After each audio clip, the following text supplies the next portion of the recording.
Salut les amis, Jean-Pierre de teamtennis.fr. Allez, petite vidéo vite fait pour parler du coronavirus. Et ouais, on est en plein dedans. Allez, c'est parti.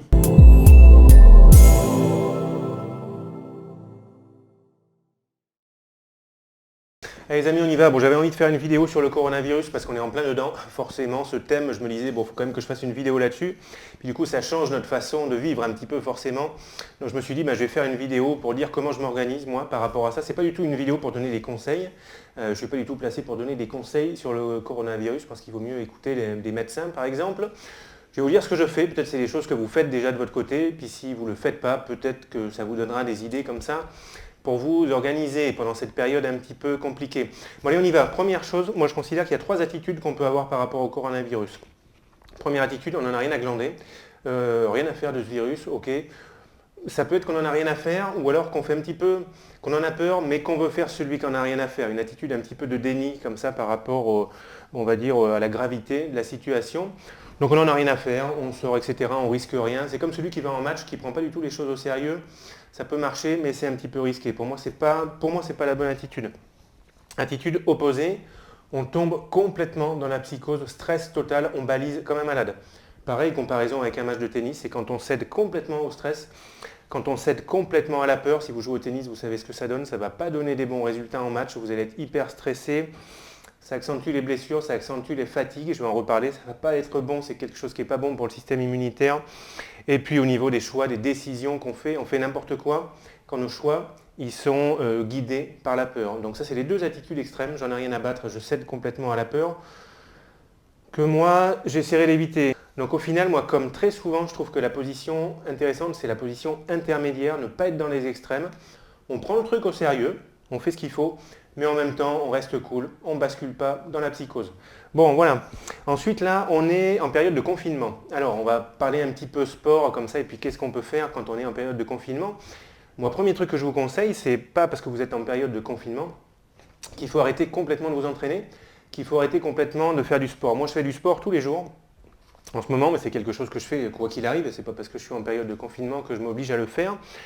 Le sport, mais c'est pas uniquement le tennis, c'est peu importe, c'est faire de l'activité sportive, je considère que c'est essentiel. C'est comme prendre une douche, faire du sport, pour moi c'est exactement pareil, prendre une douche, manger, se laver les dents, faire du sport, ça fait partie, c'est automatique pour moi. Ça l'a pas toujours été, mais ça fait quand même très longtemps maintenant que c'est le cas. Donc il faut vraiment qu'il y ait des événements, un emploi du temps là qui m'empêche de le faire. Tous les jours, je fais du sport. Je ne peux pas faire 3 heures de sport par jour, mais je me débrouille pour faire au minimum une demi-heure de sport par jour.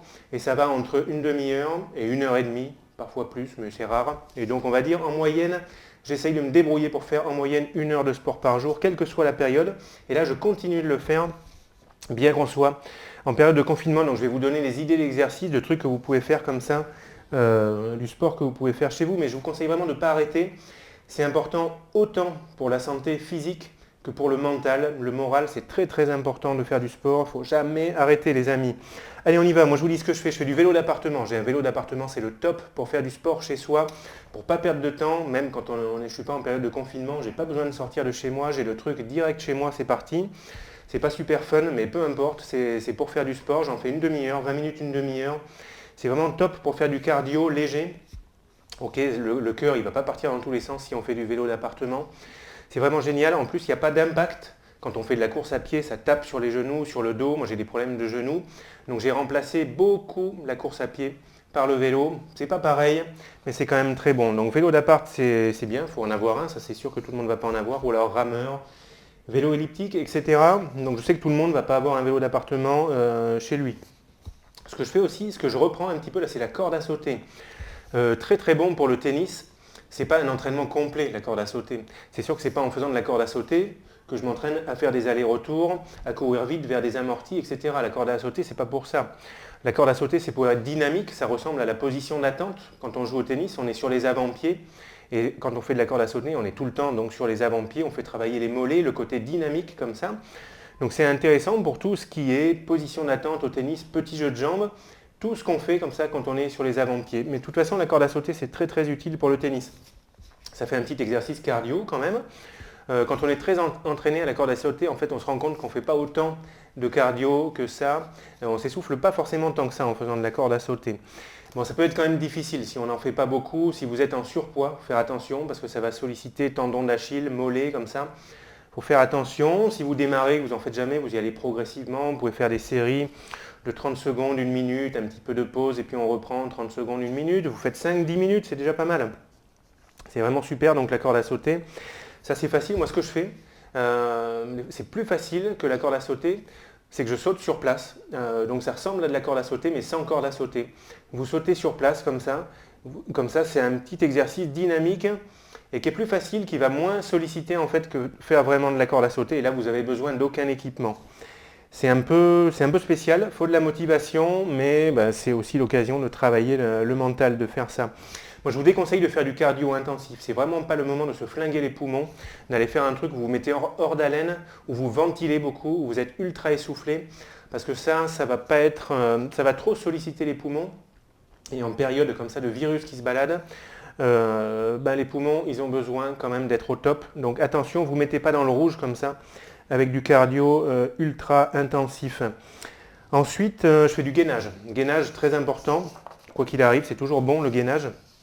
C'est un travail. J'essaierai de faire une vidéo spécifique sur le gainage, mais j'ai l'impression qu'il y en a déjà sur YouTube. Donc on verra. Dites-moi si vous voulez que je vous fasse une vidéo sur le gainage. J'essaierai de le faire. Le gainage, c'est du travail musculaire essentiellement côté abdos, les transverses obliques, là, les muscles qu'il y a sur le côté, puis travail de la zone lombaire. Mais c'est des exercices sans mouvement, ou alors avec très peu de mouvement, ce qui fait qu'on limite le risque de blessure, on maintient la position pendant un certain temps, ce qui fait que ça fait travailler les muscles profonds.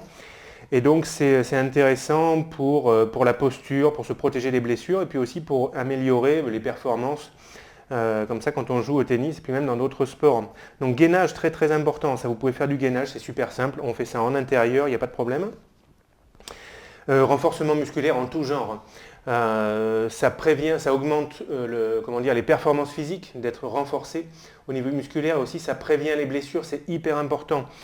On se blesse, ça sollicite beaucoup les articulations, le tennis. Et un moyen de protéger ces articulations, c'est d'être musclé. Les muscles, ça va maintenir les articulations, éviter, si vous voulez, que ça se balade dans tous les sens au niveau articulaire. Et en plus de ça, ça va jouer un rôle d'amortisseur. Quand vous courez, par exemple, moi je pense à mon genou, je me suis blessé au genou quand j'ai perdu du muscle.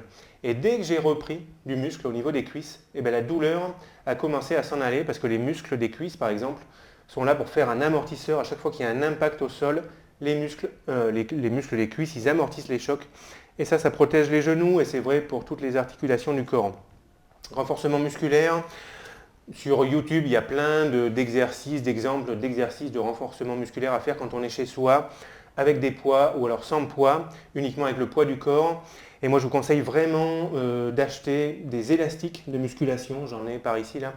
J'ai fait une vidéo pour le renforcement des épaules, ça ne coûte pas cher. Et on peut faire plein d'exercices et vraiment faire un bon renforcement musculaire avec des élastiques de musculation. Je vous conseille ça, c'est vraiment super. On peut faire aussi du gainage avec les exercices de musculation.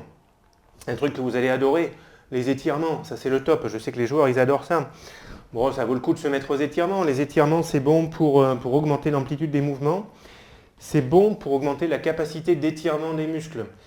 Et donc la prévention des blessures. Il y a des moments quand on joue au tennis, on fait des glissades sur terre battue, ça tire sur les muscles. Le fait de faire des étirements, ça peut prévenir les blessures. Réduction des douleurs, notamment les douleurs au niveau du bas du dos. Faire des étirements, ça peut vous faire du bien.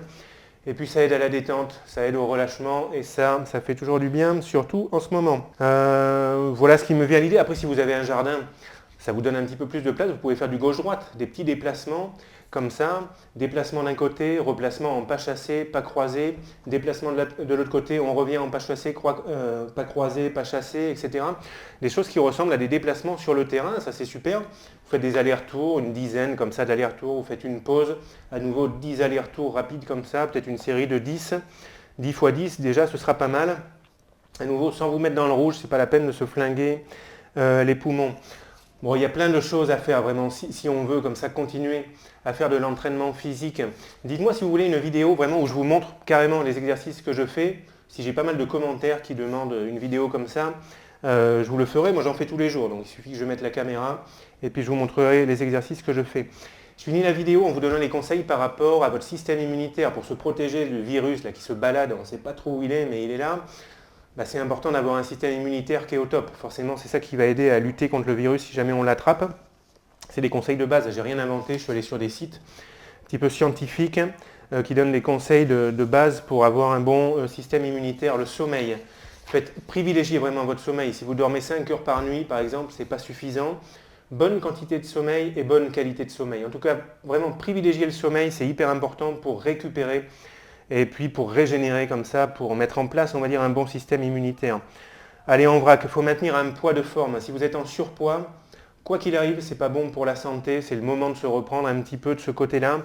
Et ça a été dit là dans les infos qu'il y a eu sur le coronavirus, les personnes jeunes qui ont eu le coronavirus, c'était des personnes très souvent qui étaient un petit peu obèses, qui avaient un problème de surpoids. Donc vraiment, faites attention à ça, il faut maintenir un poids de forme. C'est super important. Pour un bon système immunitaire, il faut faire une activité physique régulière, c'est ce que je disais. Il ne faut pas se mettre dans le rouge, il ne faut pas faire du sport ultra intensif, parce que ça, au contraire, ça peut flinguer le système immunitaire.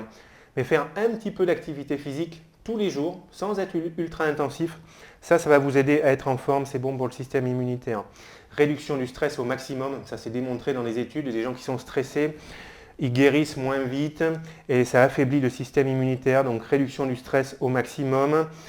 Pour réduire le stress, moi je vous déconseille de passer votre temps devant BFM, par exemple, les infos en continu. Moi je fais du sport le soir, ça me détend, je fais du sport plutôt en fin d'après-midi. Après je me mets un coup d'actualité pour voir un petit peu ce que ça raconte. Automatiquement je sens que ça me flingue un petit peu du positif que j'ai eu quand j'ai fait du sport. Automatiquement les actus, ça met un coup de stress et si on passe la journée là-dessus, forcément c'est pas positif. Donc franchement, il ne faut pas abuser des actualités, c'est pas très bon, c'est anxiogène. Technique de respiration, technique de relaxation, tout ça vous y allez.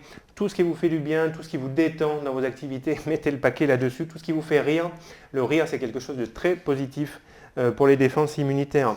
L'alimentation c'est super important, si on mange n'importe quoi c'est pas bon. Ce qu'on mange c'est ce qui fabrique notre corps au final. Donc notre système immunitaire il ne peut pas être performant si on mange n'importe quoi. Il faut privilégier fruits, légumes. Ne pas trop manger, il y a un conseil qu'on voit souvent, c'est de finir les repas en ayant très légèrement faim. Et ça veut dire qu'on n'a pas trop mangé, donc on est léger, et puis on ne surcharge pas l'organisme comme ça, il ne faut pas manger ultra gras, il ne faut pas manger ultra sucré, donc surtout un maximum de fruits et de légumes. Évitez au maximum l'alcool, les amis, ça c'est connu, c'est pas bon. Et pour finir, ne fumez pas du tout, ce serait l'idéal. Bon les amis, je m'arrête là sur toutes ces notes que j'avais prises. Il y a aussi l'article qui est sur mon site. Dites-moi ce que vous faites pendant cette période de confinement. Et puis surtout, franchement, faites du sport un petit peu tous les jours. C'est bon pour le physique et puis c'est bon pour le mental. Je vous dis bon courage pendant cette période qui est vraiment compliquée.